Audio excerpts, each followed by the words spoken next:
Mateus capítulo 5, verso de número 14 ao versículo 16. Como os irmãos da igreja do Evangelho Quadrangular já sabem de todo o contexto, né?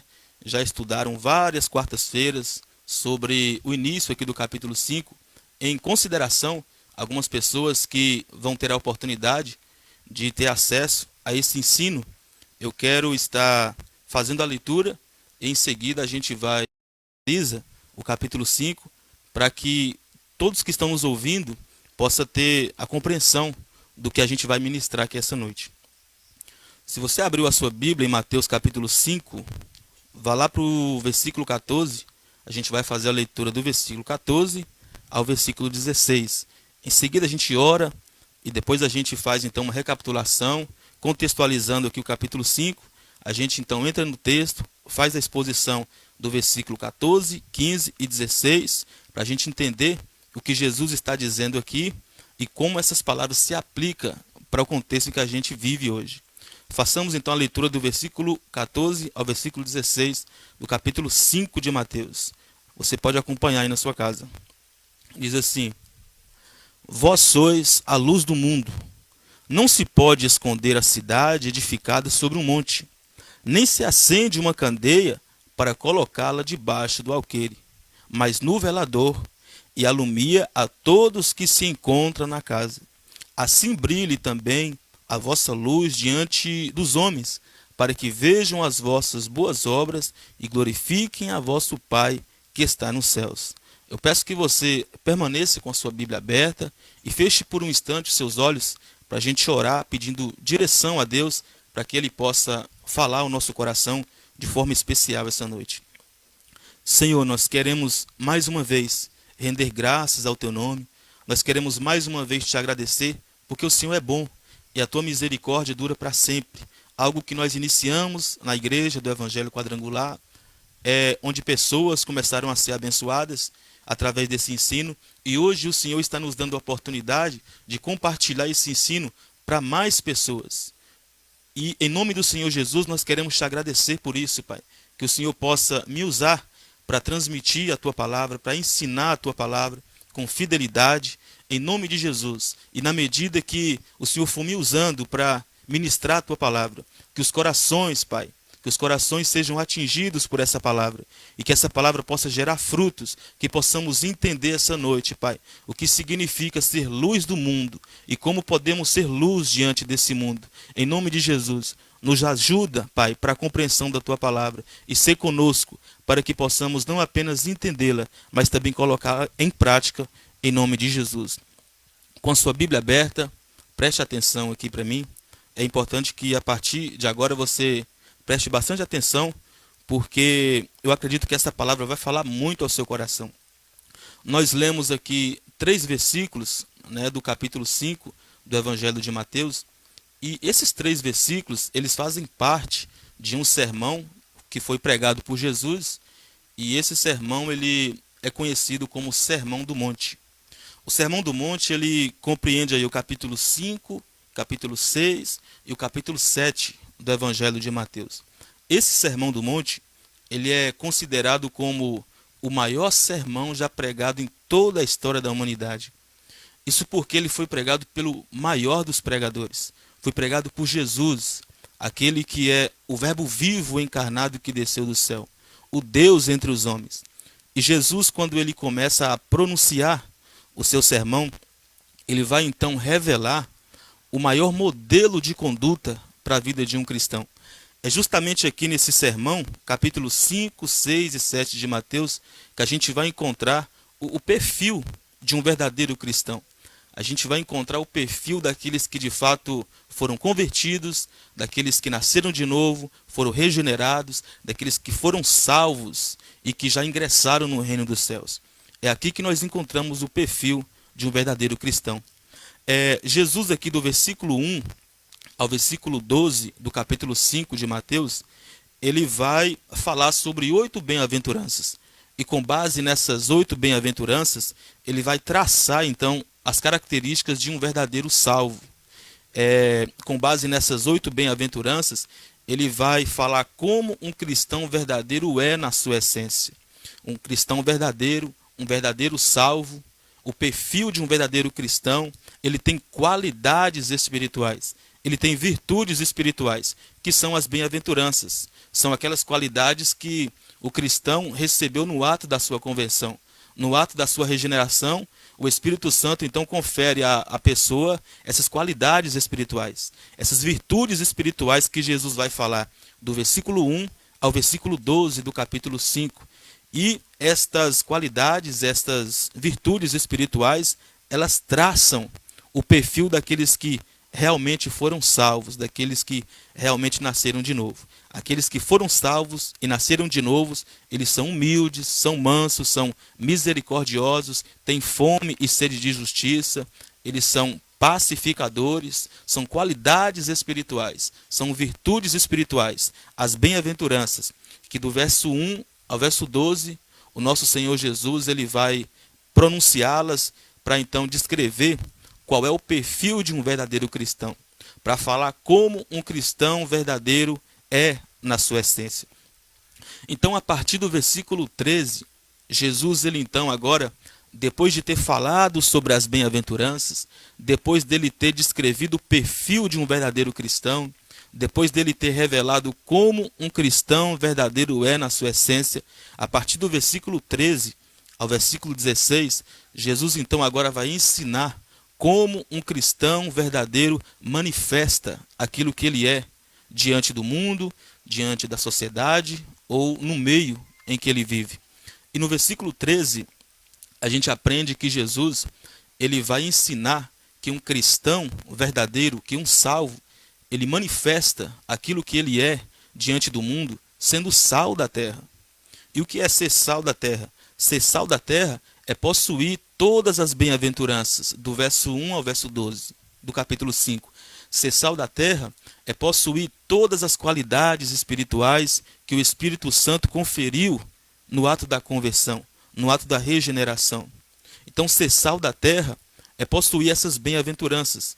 E Jesus, ele vai dizer que agora um cristão, ele é manso, ele é misericordioso, ele é humilde, ele é pacificador. Agora, como ele, com essas qualidades, com essas virtudes, manifesta essas bem-aventuranças diante do mundo, diante da sociedade em que ele vive? E Jesus vai dizer que ele manifesta essas qualidades sendo o sal da terra. Aí no versículo de número 13. E Jesus usa essa metáfora, chamando os seus servos de sal da terra, para ensinar que todo cristão ele tem uma função que precisa ser exercida aqui na terra. Assim como o sal de cozinha ele tem uma finalidade, ele tem uma função, onde ele cai, ele salga, ele altera os sabores, ou seja, o sal ele dá sabor e nunca recebe sabor. Assim também é todo cristão, assim precisa ser todo crente. O cristão, ele nunca é influenciado, sempre ele quem influencia. O mundo não altera suas convicções, o mundo não muda os seus princípios, os seus valores, porque ele é sal da terra. Ele não recebe sabor. É ele quem dá sabor. E chegando então aqui no versículo de número 14, Jesus ele vai usar mais uma metáfora. Se você estiver com a sua Bíblia aberta e puder acompanhar, no versículo 14, Jesus vai fazer uma afirmação, e com essa afirmação feita por ele, ele vai usar mais uma metáfora. Agora ele vai dizer que agora ele vai comparar os seus servos como a luz do mundo. Ele vai fazer esta afirmação: vós sois a luz do mundo. O que Jesus quer ensinar aqui com esta afirmação? Preste atenção. Se no versículo 13 Jesus ele ensinou que todo cristão verdadeiro, todos aqueles que possuem as bem-aventuranças, se no versículo 13 ele ensina como um cristão manifesta aquilo que ele é diante do mundo, sendo sal da terra, agora no versículo 14, Jesus vai ensinar como um cristão manifesta aquilo que ele é, sendo a luz do mundo. Ele fez a seguinte afirmação: vós sois a luz do mundo.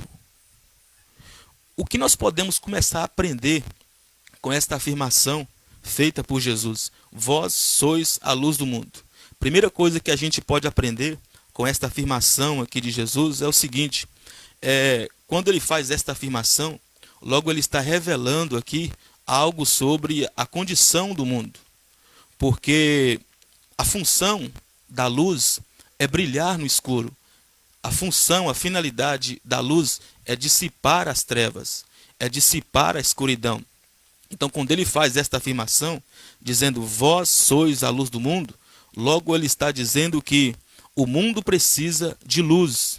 E se o mundo precisa de luz, logo o mundo está em trevas, logo o mundo está em escuridão. Portanto, esta afirmação de Jesus é também uma revelação da condição em que o mundo se encontra. Por isso, Jesus, ao mesmo tempo que ele está dizendo que os seus servos são a luz do mundo, ele também está dizendo que o mundo precisa de luz e está revelando a condição em que o mundo se encontra. E qual é a condição que o mundo se encontra? O mundo ele se encontra em trevas, o mundo ele se encontra em escuridão por causa do pecado, por causa da depravação do coração do homem. O mundo, por causa do pecado, está se degradando espiritualmente, está se degradando moralmente. Se a gente fosse começar a ler os fatos aqui que acontecem nesse mundo, por causa da imoralidade, por causa da corrupção, por causa da depravação do coração do homem, a gente não teria tempo suficiente. Porque, de fato, o mundo, por causa do pecado, se encontra em trevas, está mergulhado em densas trevas, em escuridão. Então, a primeira coisa que a gente aprende aqui, com esta afirmação de Jesus, é que o mundo se encontra em trevas e em escuridão. E diante da condição do mundo, de trevas e de escuridão, Jesus, pregando para aquele povo simples, onde o mundo olhava e não dava nada por eles, Jesus vai olhar para eles e fazer a seguinte afirmação: vocês são a luz do mundo. Então, diante desta condição do mundo, de trevas, de escuridão, Jesus está dizendo que os seus servos, que os seus seguidores, são a luz para esse mundo, são a luz do mundo. Agora, se nós somos a luz do mundo, se os cristãos são a luz do mundo, de onde veio, na verdade, essa luz? Qual é a origem dessa luz? Qual é a fonte dessa luz? Antes da gente entender de onde veio essa luz, qual é a fonte da luz, a gente precisa entender mais um detalhe importante que é nesta afirmação de Jesus. Porque quando ele fala, vós sois a luz do mundo, logo a gente precisa entender que ele aqui não está dizendo, vocês foram a luz do mundo, ou vocês serão a luz do mundo. Não, ele está dizendo, vocês são, vós sois a luz do mundo. Vocês não foram, vocês não serão, vocês são a luz do mundo. Os detalhes fazem toda a diferença, fazem toda a importância. Mas não somente isso. Se você observar com bastante cuidado, essa expressão que está sendo usada por ele aí, vós sois, essa expressão vós sois significa somente vocês são, ou apenas vocês, exclusivamente vocês, e ninguém mais além de vocês são a luz do mundo. Sabe o que Jesus quer ensinar aqui com isso? Ele quer ensinar o seguinte, que não existe nenhuma outra categoria de pessoas na Terra que possa ser luz para esse mundo. Não existe nenhuma outra instituição na Terra que possa ser exclusivamente vocês são a luz para esse mundo. Agora, de onde veio essa luz? Qual é a fonte dessa luz? Qual é a origem dessa luz? A resposta para essa pergunta está lá em João, capítulo de número 8, versículo de número 12. Porque ali Jesus vai dizer o seguinte, eu sou a luz do mundo, e aquele que me segue não andará em trevas, mas terá a luz da vida. Então aqui a gente tem a fonte da luz, a gente tem a origem da luz, que é o próprio Jesus, que é o próprio Cristo. Toda luz vem dele, ele é a fonte da luz, a luz pertence a ele, agora nós somos chamados por ele para refletir a sua luz. E para que você entenda melhor, eu vou trazer um exemplo, o exemplo do sol e da lua. Se você perceber, a lua ela brilha, mas ela não tem luz própria. Ela apenas reflete a luz que ela recebe do sol. Agora o sol tem luz própria, a lua não. Jesus ele é o sol da justiça. Jesus ele é o nosso grande astro, ele tem luz própria. E nós somos como a lua. Nós apenas refletimos aquilo que recebemos dele. Apenas refletimos a sua luz. Nós não temos luz própria. A origem da luz é dele, a fonte da luz está nele, é dele que procede a luz que está em nós. Segundo aos Coríntios, capítulo 3, versículo 18, o apóstolo Paulo vai dizer o seguinte, que todos nós, com cara descoberta, refletindo como espelho a glória do Senhor, somos transformados de glória em glória, da mesma imagem pelo Espírito do Senhor. Ou seja, nós somos chamados por Cristo para refletir como espelho a sua glória aqui na terra, refletir o seu caráter aqui na terra, refletir a sua luz aqui na terra, entre os homens. É por isso que ele está dizendo, vós sois a luz do mundo. Mas observe que ele não está dizendo aqui, vocês têm a luz para esse mundo, ou vocês brilham a luz para esse mundo, ou vocês refletem a luz para esse mundo. Não, está dizendo, vocês são, vocês não têm, vocês não possuem, vocês não refletem, vocês não brilham, vocês são a luz do mundo. E nós refletimos não aquilo que temos, mas aquilo que somos. Nós brilhamos não aquilo que temos, mas aquilo que somos. Aquilo que somos. Agora, se a luz verdadeira para esse mundo está em Cristo, e se Ele nos chamou e comunicou em nós a sua luz, para que nós fôssemos luz, agora quando foi isso? Quando foi então que nós nos tornamos luz? No ato da nossa conversão, no ato da nossa regeneração, no ato do nosso novo nascimento. Ali aconteceu a nossa união com Ele. Quando Jesus veio a esse mundo, a sua luz raiou em nós. Ele comunicou em nós a sua luz, então nós também nos transformamos em luz. Observe que Jesus aqui não está dizendo, vocês possuem, vocês têm a luz. Não, não é isso que ele está dizendo. Ele está dizendo assim, vocês são a luz, vocês são a luz. E no momento da nossa conversão, da nossa regeneração, do nosso novo nascimento, foi justamente ali que nós tivemos um encontro com Ele, nós nos tornamos luz do mundo também. Então, no ato da nossa conversão, a natureza de Cristo ela veio para fazer parte daquilo que somos e também, em parte, nós somos transformados naquilo que Jesus é. Em João capítulo 8, verso 12, ele disse, eu sou a luz do mundo. E aqui, no versículo 14 do capítulo 5, ele está dizendo, vocês também são a luz do mundo. Então, nós somos um com Cristo. Ele é luz e nós também somos luz para esse mundo.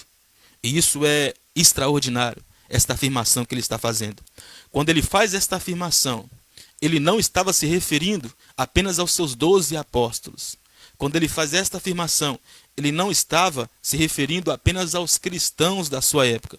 Quando ele faz esta afirmação, dizendo, vós sois a luz do mundo, ele está se referindo a todos os servos de Deus, de todos os tempos, de todas as épocas, inclusive eu e você. Nós recebemos esse título do próprio Cristo. Eu não sei como você reage diante de uma afirmação como esta. Eu não sei como você reage ao saber que Jesus, ele nos deu esse título de luz do mundo.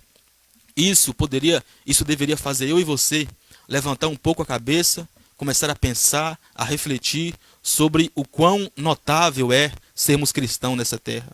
O quão grandioso é sermos cristãos nessa terra. Porque nós temos o título de luz do mundo. De luz do mundo. Olha só a continuação aí do versículo 14. Depois de ter dito tudo isso, vós sois a luz do mundo. Agora Jesus continua dizendo, não se pode esconder a cidade edificada sobre um monte. Aqui Jesus está trazendo um exemplo que era bastante comum para a sua época, onde pessoas faziam construções de cidades em lugares mais altos, em montanhas, e servia para vários motivos. Tinha vários motivos porque as pessoas construíam cidades em lugares altos. Primeiro é que aquela cidade ela poderia ser muito facilmente encontrada. E segundo, aquela cidade poderia também muito facilmente se proteger do ataque de algum inimigo. E terceiro, aquela cidade também, por ser localizada em um lugar mais alto, ela com certeza receberia uma ventilação melhor. Agora, por que Jesus está dizendo isso aqui? Não se pode esconder a cidade edificada sobre um monte. É porque assim como é impossível não observar, não notar uma cidade que está localizada em um lugar mais alto, assim também é impossível não observar, não notar um cristão verdadeiro que é a luz do mundo. Ou seja, é impossível você dizer que nasceu de novo, que se converteu, que recebeu uma regeneração do Espírito Santo, que você é a luz do mundo. Agora é impossível É impossível você não refletir essa luz, de modo que as pessoas começam a perceber que você é uma pessoa diferente. É impossível, assim como uma cidade que está edificada em um lugar mais elevado, assim como é impossível as pessoas não notarem, não observarem aquela cidade, é impossível também as pessoas não notarem a diferença em nós, não notarem que somos pessoas diferentes, não notarem que somos pessoas diferentes do mundo. É impossível. Olha só aí, versículo de número 15, olha para a sua Bíblia. Nem se acende uma candeia para colocá-la debaixo do alqueire, mas no velador, e alumia a todos que se encontram na casa. Olha só, Jesus está trazendo também outro exemplo aqui que era bastante comum, onde as pessoas, naquela época não havia energia em casa, e eles usavam uma espécie de candeia. E esta candeia, Jesus está dizendo aqui, ó, não se acende uma candeia para colocá-la debaixo do alqueire. Ou seja, a função, a finalidade de uma candeia é para ser colocada onde? No velador. O velador era um suporte que ficava na casa, na sala ou no quarto, e naquele suporte, aquele suporte era justamente para receber essa candeia, e ela, naquele lugar devido, ela iria iluminar toda a casa, todo o ambiente. E Jesus aqui está dizendo, não faz sentido alguém acender uma candeia e colocar debaixo de um cesto ou debaixo de uma bacia, porque o lugar apropriado para ela é no velador, é no suporte da parede, para ela então iluminar todo o ambiente. O que Jesus está dizendo aqui?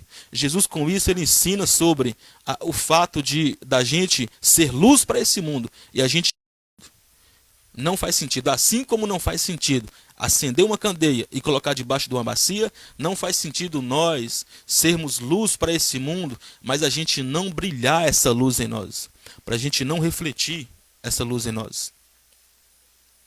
Não faz nenhum sentido. É por isso então que ele vai dizer, nem se acende uma candeia para colocá-la debaixo do alqueire, mas no velador, e alumia a todos os que se encontram na casa. Se no versículo de número 14, ele está dizendo que uma cidade, é impossível ela não ser observada, ela não ser notada, e com isso ele traz a ideia de um cristão, que é impossível ela não ser observado, é impossível ela não refletir a sua luz diante do mundo. Agora aqui no versículo 15, ele traz o exemplo dessa candeia e está dizendo o seguinte sobre a negligência de alguém que nasceu de novo, que foi convertido, que foi regenerado, que tem a função, que tem o propósito de brilhar, de raiar essa luz com as suas boas obras, com as suas qualidades espirituais. Não faz sentido essa pessoa agora não refletir isso para o mundo, para a sociedade ou no meio em que ela vive. Não faz nenhum sentido. E no versículo 16, ele então finaliza dizendo o seguinte, assim brilhe também a vossa luz, assim brilhe também a vossa luz diante dos homens, para que vejam as vossas boas obras e glorifiquem a vosso Pai que está nos céus. Olha só, o que significa assim brilhe também a vossa luz diante dos homens? O que significa brilhar essa luz? Com base no contexto aqui do capítulo 5, brilhar essa luz diante dos homens, esta luz que precisa ser brilhada, ela é a manifestação daquelas qualidades espirituais que nós recebemos no ato da nossa conversão, que é a regeneração, que é o novo nascimento que acontece na vida de alguém, que faz com que ele agora manifeste as suas bem-aventuranças, manifeste as suas virtudes espirituais, as suas qualidades espirituais diante dos homens, com o propósito de glorificar ao nosso Deus que está nos céus. Então o que Jesus está dizendo aqui? Assim brilhe também a vossa luz diante dos homens, para que vejam as vossas boas obras e glorifiquem o vosso Pai que está nos céus. Então como eu posso agora ser luz diante desse mundo? Ora, eu sou luz diante do mundo como? Manifestando agora as minhas boas obras. Agora, que boas obras são essas? As boas obras que das bem-aventuranças. Todas as bem-aventuranças, elas são as boas obras que nós precisamos então refletir diante desse mundo. Refletir diante desse mundo caído. Jesus já disse aqui na sua afirmação que esse mundo, ele precisa de luz. Se ele precisa de luz, ele está em trevas, ele está em escuridão. Agora ele nos chamou para a gente ser luz para esse mundo, manifestando agora as nossas boas obras. E as nossas boas obras são as qualidades espirituais, as bem-aventuranças que nós recebemos no ato da nossa conversão. Toda vez agora que eu manifestar essas boas obras, toda vez que eu manifestar essas bem-aventuranças, toda vez que eu for manso, que eu for misericordioso, toda vez agora que eu for pacificador, eu vou estar sendo luz para esse mundo. Toda vez que eu manifestar essas qualidades, eu vou estar refletindo o caráter de Cristo aqui na terra.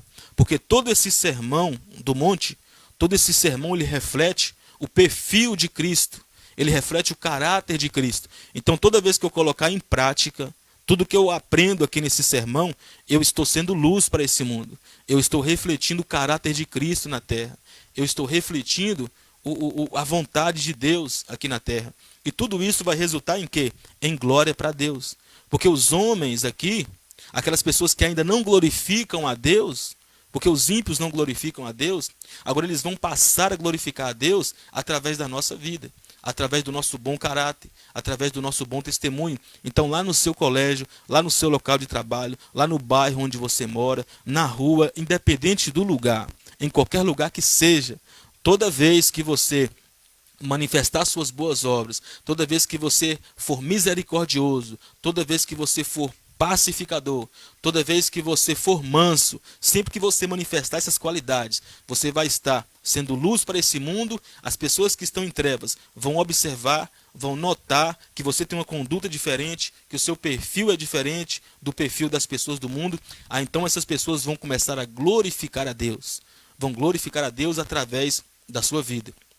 Agora é importante aqui, eu já faço uma aplicação pessoal para a sua vida, para a gente finalizar, é que Jesus usa essas duas metáforas, chamando seus servos de sal da terra e de luz do mundo, porque essas duas representações, sal e terra, elas são diferentes de tudo que existe.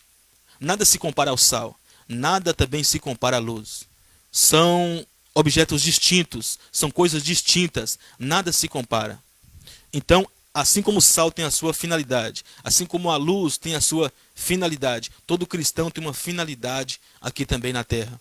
Agora eu pergunto para você, aonde você tem ido? Aonde você tem chegado? Será que você tem sido sal para essa terra? Será que onde você tem chegado, você tem influenciado opiniões? Você tem influenciado pessoas? Será que onde você tem chegado, você tem também expandido essa luz, brilhado essa luz no seu colégio, no seu trabalho? Como você tem agido diante das pessoas? Você tem sido sal? Você tem sido luz? Para que as pessoas comecem a observar que você tem uma conduta diferente e para que o nome do Senhor seja glorificado? Ou será que aonde você chega, você é influenciado ao invés de influenciar? Ou será que no local onde você chega, ao invés de você com a sua conduta, com o seu bom testemunho, dissipar as trevas, dissipar a escuridão, será que você tem tornado um ambiente ainda mais pesado com o seu comportamento? Como tem sido você diante desse mundo? Você tem sido luz para esse mundo? Você tem sido sal para essa terra? Ou será que nós temos sido igualmente os ímpios? Ou será que nós estamos sendo só mais um no meio dessa multidão? Jesus, ele nos chamou e nos deu o título de luz para esse mundo. Nós precisamos, com as nossas boas obras, com o nosso bom testemunho, ser luz para esse mundo. Ser luz para aqueles que estão em trevas. Assim, quando você chega na sua casa e você liga o interruptor, você liga aquela luz e a luz começa a dissipar as trevas, dissipar a escuridão. Aonde você chegar, independente do lugar onde você esteja, aquele local precisa receber o brilho da luz, das boas obras que vai refletir de você. Como você tem usado o seu Facebook? Como alguém que é luz do mundo? Como alguém que é distinto, separado por Deus? Ou como os ímpios? Como você tem usado as suas redes sociais, seu WhatsApp? Como alguém que é luz do mundo? Ou como alguém que ainda faz parte das trevas? Eu quero que você reflita um pouco sobre isso. Eu quero que você comece a pensar se de fato você é luz para esse mundo ou se você está recebendo influências dele. Se de fato você é sal da terra ou se você está sendo influenciada por essa terra. Eu quero que você reflita um pouco. E para você que está me ouvindo e que tudo isso que você ouviu é novidade para você, a Jesus como o seu único e suficiente Salvador, eu quero que você comece também a refletir um pouco, comece a pensar um pouco sobre a situação em que você se encontra. Comece a pensar um pouco sobre a condição em que também o mundo se encontra. Todo esse mundo está se degradando por causa do pecado. Jesus, ele é a verdadeira luz. Jesus, ele também comunicou a sua luz aos seus servos para que através do bom testemunho pudessem trazer glória para o seu nome. Mas talvez você ainda não teve um encontro, o pleno encontro com esta luz que é Jesus, que traz regeneração, que traz conversão. E talvez essa seja uma boa oportunidade para você começar a pensar e começar a refletir sobre a importância de você confessar a Cristo no seu coração. Confessar a Jesus como o único e suficiente Salvador da sua alma. Tudo que você está vendo um dia vai passar. Tudo vai passar. Mas Jesus prometeu vida eterna. Vida eterna para todos aqueles que confessarem a Ele. Para todos aqueles que aceitarem no seu coração esse convite da graça que está disponível a você. E se você é uma dessas pessoas que a partir desse momento você deseja confessar a Cristo no seu coração, receber esta luz no seu coração, para que você possa fazer parte do reino dos céus, eu quero que você nesse momento feche os seus olhos e ore comigo. Eu quero orar pela sua vida. Encurve a sua cabeça diante de tudo isso que você ouviu aqui. Se algo fez sentido para você, se você foi confrontado de alguma forma, se você já é cristão também e se encontra confrontado diante dessa palavra, eu quero orar pela sua vida, para que a gente possa orar, para que o Espírito Santo ele possa nos dar força. Curve a sua cabeça nesse momento. Eu quero orar por você. E você que ainda não confessou a Cristo, essa é uma oportunidade na sua casa de você confessá-lo como seu único e suficiente Salvador. Feche os seus olhos. Pai, eu quero te agradecer, Senhor. Quero te agradecer pela oportunidade que o Senhor nos concedeu essa noite de transmitir a tua palavra, de transmitir o teu ensino, Pai. Muitas pessoas ouviram a tua palavra de bom grado, receberam no coração, mas nós cremos, Pai, que sem a intervenção do Espírito Santo, Senhor, não há regeneração, não há conversão. Portanto, em nome de Jesus, eu peço que o teu Espírito, Pai, nesse momento, ele possa começar a testificar no coração de todos aqueles que receberam a tua palavra, Pai.